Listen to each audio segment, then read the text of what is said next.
Mais qu'est-ce que j'ai fait comme bêtise pour que vous me proposiez de rejoindre les achats? Voilà en quelques mots comment Nicolas a appris la nouvelle de la bouche de son directeur général de rejoindre l'équipe achat après un parcours dans le monde du business et plutôt un parcours réussi. Donc c'était pas une punition, mais voilà, un DG qui avait une vision sur ce qu'il voulait faire des achats dans son organisation, et puis Nicolas qui a foncé pour prendre cette activité. C'est le thème de la vidéo que j'ai pu filmer il y a quelques semaines de cela avec Nicolas Frein, le patron aujourd'hui d'une activité qui s'appelle YouLease. Vous allez retrouver son parcours. C'est intéressant parce que dans un premier temps, on va passer de l'univers du commerce avec son regard sur les acheteurs à l'univers des achats et du coup son regard sur le commerce. Ça, c'est intéressant. Et puis ensuite, comment, quand on est responsabilité sur les achats, on a un jour envie d'aller plus loin et de créer son activité. C'est ce qu'il a fait aujourd'hui. C'est un entrepreneur. Ça marche plutôt bien pour lui. Voilà, c'est cette vidéo en deux parties que je vous propose. Du commerce aux achats et puis des achats à la création d'entreprise. Bonne vidéo. N'oubliez pas, en fin de vidéo, le pouce si vous avez aimé, et puis vous pouvez vous abonner à la chaîne pour recevoir les prochaines notifications des vidéos. Bonne vidéo à vous tous.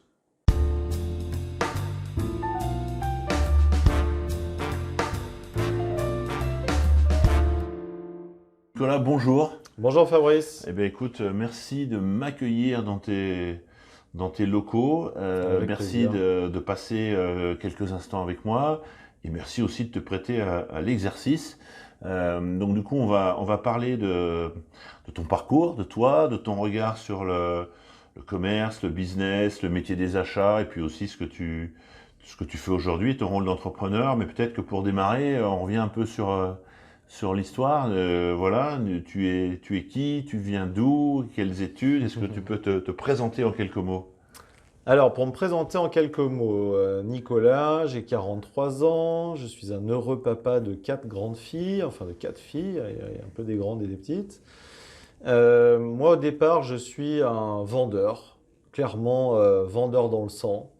Donc forcément, après, quand on est vendeur, on devient manager. Et puis,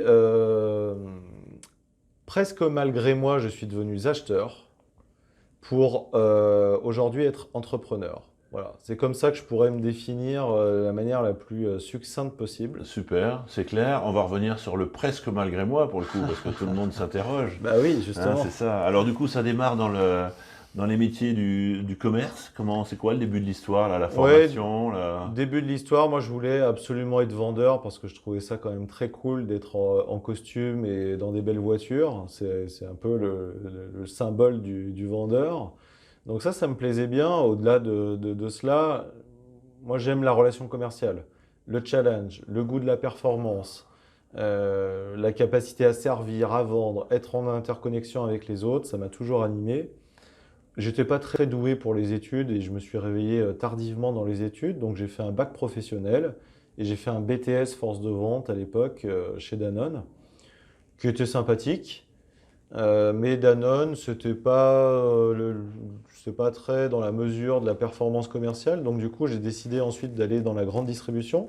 Pour le coup, il y avait bien de la mesure il y avait de la mesure commerciale. commerciale là, voilà. Et puis, par hasard, ensuite, je suis rentré chez Arval, qui est une filiale de BNP Paribas D'accord. et qui fait du leasing automobile, enfin de la location longue durée automobile à destination des flottes d'entreprises. Parfait. Donc du coup, là, on est dans quelle année, là, Nicolas? Là, on est en 2000. On est en 2000, parfait.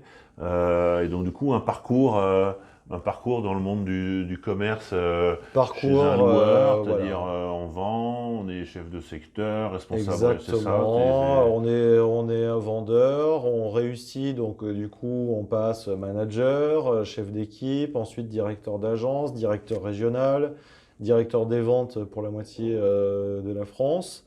Et puis on arrive un peu à la croisée, enfin voilà, un joli bout de carrière, mais voilà, j'ai eu envie de me rechallenger et de reprendre mes études en faisant un MBA à l'EM Lyon. Donc D'accord. là, j'avais 36 ans. Ça, c'est intéressant parce que souvent, c'est un sujet, et je le sais pour échanger avec certains qui nous écoutent, de se relancer parce que pour le coup, c'est ça. Hein, puis à 36 ans, Bien, du coup, on a aussi souvent un peu, voilà, on a une vie privée qui s'est un peu densifiée, C'est j'allais ça, dire, on va c'est dire ça. comme ça.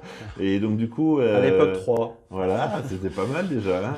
Et du coup, qu'est-ce qui motive cette envie de repartir en formation? C'était La quoi? motivation, clairement, elle est la revanche sur un parcours, parce que voilà, quand on commence à être directeur des ventes dans une boîte importante, un bac plus 2, vous impressionnez pas vraiment les copains, et puis, donc, mais pas pour impressionner les autres, c'était surtout voilà, une revanche personnelle d'arriver à avoir un bac plus 5, pour moi c'était important. Le deuxième point, c'était me préparer à l'avenir, puisque j'avais d'autres idées et je ne voulais pas devenir, je voulais pas suivre mon chemin en fait. Je voulais pas suivre mon chemin qui était un jour de devenir directeur commercial. Voilà, j'avais envie de faire de la direction générale, j'avais envie de faire d'autres choses. Et donc c'est dans ce cadre-là que j'ai fait ce MBA.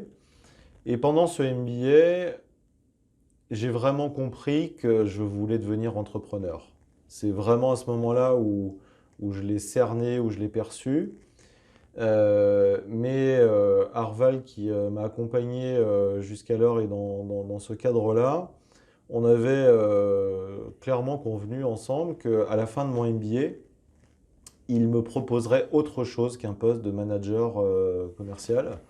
Et ils ont tenu leurs engagements puisque ben, je me suis retrouvé devant le directeur général de l'époque qui m'a dit, bon bah voilà, on monte une nouvelle direction des achats indépendante et on veut que tu sois le directeur des achats en charge de la relation constructeur.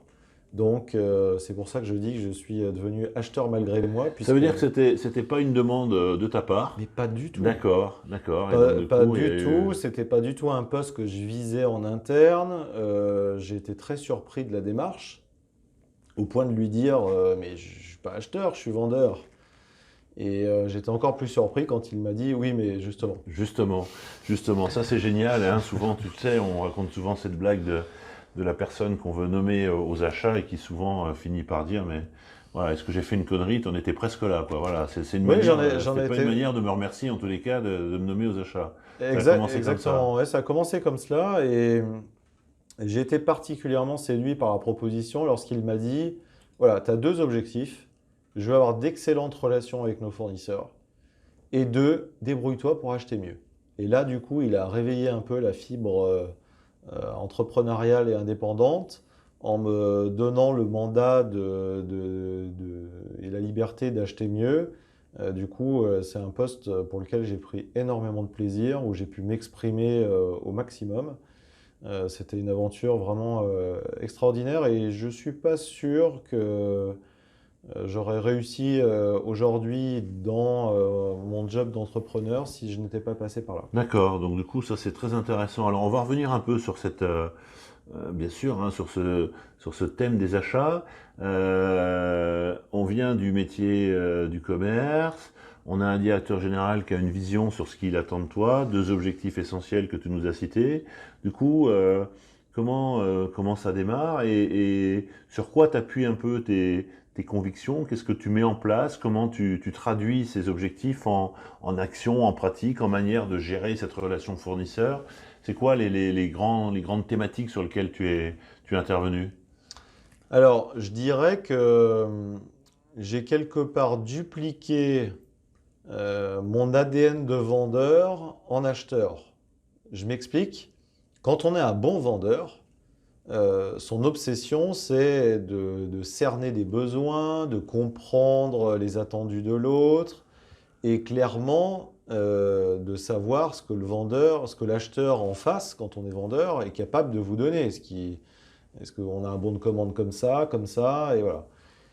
Du coup, quand j'ai pris ce poste, j'ai eu ce réflexe-là inverse, c'est-à-dire j'ai rencontré les différents constructeurs et j'ai commencé déjà par bien vendre mon entreprise, le potentiel, le projet, et deuxièmement à cerner comment je peux optimiser mes achats en les amenant ailleurs.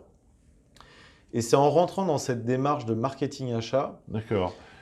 que on a pu lever voilà, des gisements d'opportunités réciproques pour acheter mieux, pour développer ensemble un autre niveau de relation. Ça veut dire que les constructeurs, qui étaient tes interlocuteurs, étaient aussi, eux, pour le coup, un peu pris dans une approche un peu nouvelle, j'imagine, par rapport à ce qu'ils avaient l'habitude de vivre avec, soit chez vous, soit ailleurs, dans des acteurs de ces métiers-là. Cette approche un peu, certains pourraient l'appeler partenariale, un peu dans la dynamique de mise en œuvre, avec cette logique du gagnant-gagnant. Hein. Pour le coup, là, on n'est pas dans le... Exactement. Hein, c'est assez concret pour là. Et Ouais, tout à j'imagine que fait. pour eux, c'était un peu nouveau aussi. C'était complètement nouveau puisque Ouais. voilà, on est sorti des négociations volume pour rentrer en fait sur des échanges où on a parlé d'opportunités et de croissance. Et donc en leur proposant presque un catalogue d'opportunités de croissance, qu'ils prennent ou qu'ils prennent pas, donc sans les obliger à acheter, sans les obliger on a co-construit en fait un nouveau dispositif d'achat. Et ça nous a considérablement servi pour rentrer dans une autre dynamique avec les constructeurs et optimiser, mais à la fois pour eux comme pour Arval, les achats. C'est-à-dire qu'eux ont fait plus de volume, plus de business, plus de croissance. Et Arval a effectivement au passage mieux à acheter. D'accord, d'accord. Donc ça, c'est intéressant. Pendant cette période où, du coup, tu mets en œuvre des approches que tu avais mis en œuvre sous ta casquette, ou en tous les cas avec ton métier de commerce, qu'est-ce que tu tires à l'issue de cette période comme conclusion entre le regard de ce qu'est un acheteur, de ce qu'est un vendeur ou un commercial? On parle souvent de points communs. Tu partages? Comment tu vois tout ça? Qu'est-ce qui fait qu'on caractérise les achats ou la vente? Ou alors, qu'est-ce qui est peut-être des différences marquées entre les deux activités?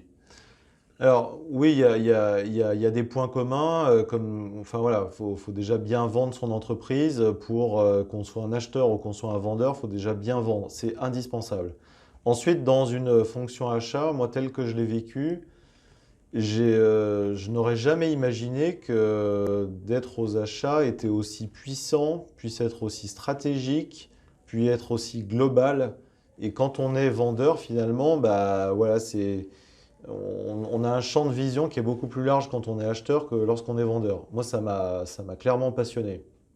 Le deuxième point, c'est que vous soyez acheteur ou vendeur, il faut avoir un réseau interne. Si vous êtes le meilleur vendeur, mais qu'aucun service support veut travailler pour vous, pour assurer un délai de livraison, pour avoir un contrat juridique, etc., vous allez être freiné en tant que vendeur. Mais acheteur, c'est la même chose. Si vous pouvez être le meilleur acheteur, mais si il n'y a aucun je sais pas, patron des ventes qui va vous aider à tenir les engagements que vous avez pris, vous ne pouvez rien faire. Donc c'est indéniable qu'on retrouve quelque part ces deux points Ouais. entre acheteur et vendeur. C'est un point sur lequel je sais que tu vas revenir parce que tu es particulièrement attaché à cette dynamique de réseau, d'échange, d'entretenir des relations et d'aller au bout de ces échanges. Donc du coup, là, on se retrouve en quelle année sur ces années achats, comme on pourrait les appeler?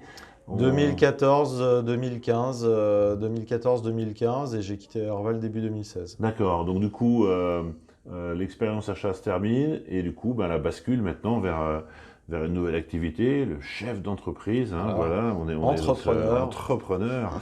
Donc du coup, explique-nous un petit peu là aussi la bascule, qu'est-ce qui fait qu'à un moment donné, on a envie de passer dans un nouveau format avec j'imagine, des envies, des volontés, puis aussi sûrement quelques inconnus. C'est quoi Oui, clairement, il y a des inconnus. Il y a des inconnus. Après, rentrer dans cette démarche-là, c'est une démarche personnelle. C'est-à-dire que, voilà, on arrive à un moment donné où on se dit, bon, voilà, est-ce qu'on continue gentiment sa carrière sur le chemin qui est tout tracé, ou est-ce qu'on prend le risque de se rechallenger, d'aller voir autre chose et puis d'essayer de créer.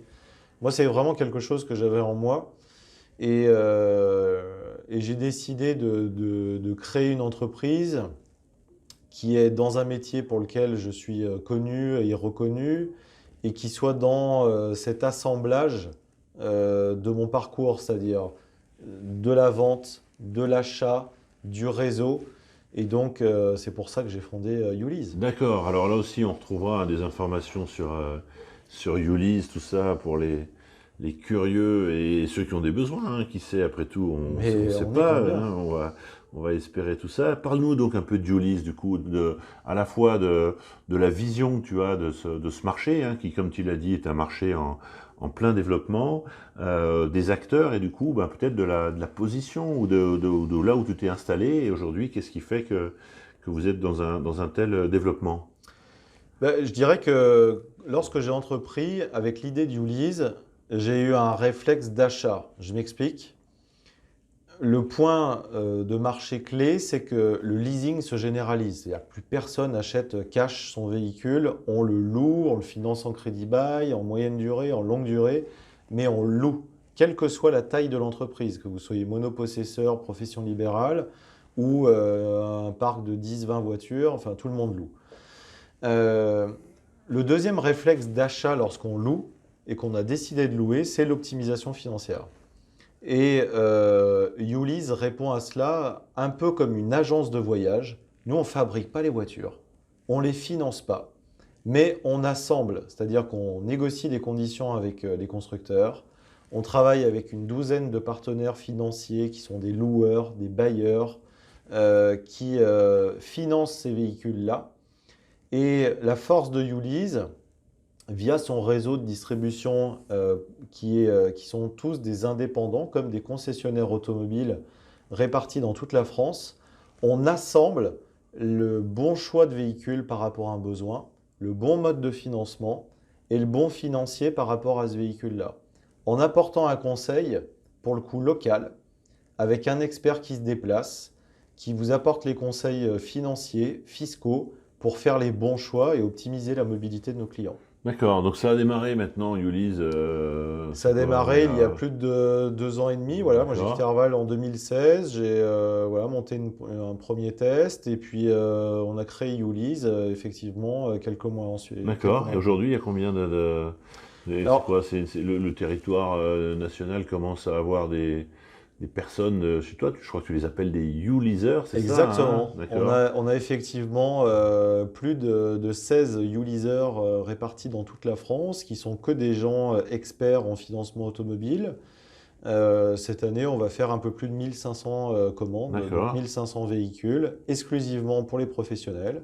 Et on est spécialisé pour les parcs ayant entre 1 et 30 véhicules. d'accord. Donc c'est une belle, c'est un beau démarrage, bravo, hein, Merci. félicitations. Et du coup, alors, peut-être pour éclairer, qu'est-ce qu'est-ce que tu as vraiment appris sur le métier achat? Tu disais un petit peu cette dimension d'aller chercher, d'aller assembler. Ça fait le lien un peu avec la question que je vais te poser assez vite. C'est quels conseils tu donnerais aujourd'hui dans tout ce que tu as pu apprendre? Bon, aujourd'hui, tu en mets tout ça en œuvre au sein d'Ulysse, mais dans ton parcours, voilà, quel est l'élément que tu retiens comme étant vraiment un élément sur lequel que tu aimerais partager avec les personnes qui vont regarder cette vidéo? Je dirais l'élément clé, c'est que la ressource, elle est chez les autres. Donc les réponses, elles sont chez vos interlocuteurs, chez les gens avec qui vous travaillez, que vous côtoyez. Et, et tout ça, c'est très lié aussi avec le réseau. Euh, si on était uniquement resté, par exemple, entre nous, Fabrice, uniquement dans nos positions respectives, toi d'acheteur, moi de vendeur, voilà, si on n'avait pas développé notre réseau à prendre des nouvelles, à s'intéresser à l'autre, à savoir ce que tu deviens, sans forcément te vendre quelque chose, on ne serait pas là aujourd'hui. Ouais. Aujourd'hui, il se fait que tu es l'un de nos clients et nous Ouais, t'en oui, remercions. il y a un client heureux, Mais, Nicolas. mais voilà, c'est un parfait exemple. Ouais, Voilà, c'est très important de construire son réseau, que ce soit interne, externe. Il faut le faire avec beaucoup de sincérité pour que ça soit ouais. On y reviendra perspicace. dans un article que je prépare sur ce thème un peu du réseau. Et en effet, j'aime bien cette idée aussi de se dire ça se construit, voilà. Donc on est dans une logique qui vient se développer. Et puis un peu de sincérité, en effet, je crois que ça nous ferait du bien aussi C'est à sûr. tous. Écoute, encore une fois, merci pour cet échange. Allez, je termine par une dernière question parce que je voulais aussi que tu me parles. Je sais que tu aimes bien lire et que comme les personnes qui nous écoutent, on se nourrit aussi de lecture, voilà, qui soit d'ailleurs pas forcément exclusivement sur le métier achat. Hein. Il y en a pas tant que ça qu'on pourrait trouver, même s'il y en a quelques-uns. Mais en tous les cas, quel livre tu lis en ce moment ou quel livre tu as lu récemment qui pourrait intéresser nos J'ai lu auditeurs? un livre récemment qui m'a pas mal inspiré, qui s'appelle Human Machine, qui est écrit par le dirigeant de la holding d'investissement de Xavier Niel, D'accord. qui reçoit un peu plus de 1000 deals dans l'année d'investissement, qui reçoit plus de 500 mails par jour et qui a mis en place une méthodologie pour justement pas travailler jour et nuit, bien être ultra efficient, notamment par commencer par dire non. Ouais, ouais. Et ouais, le livre est très intéressant. Bon, super. Human Machine, ça sera en commentaire de cette vidéo. Nicolas, écoute, bravo, un grand merci pour cet échange. Merci Fabrice. Bonne suite à toi. Et puis écoute, on va pas manquer de continuer à partager, à échanger tous les deux avec grand plaisir. Avec plaisir, plaisir partagé. Merci À Fabrice. bientôt.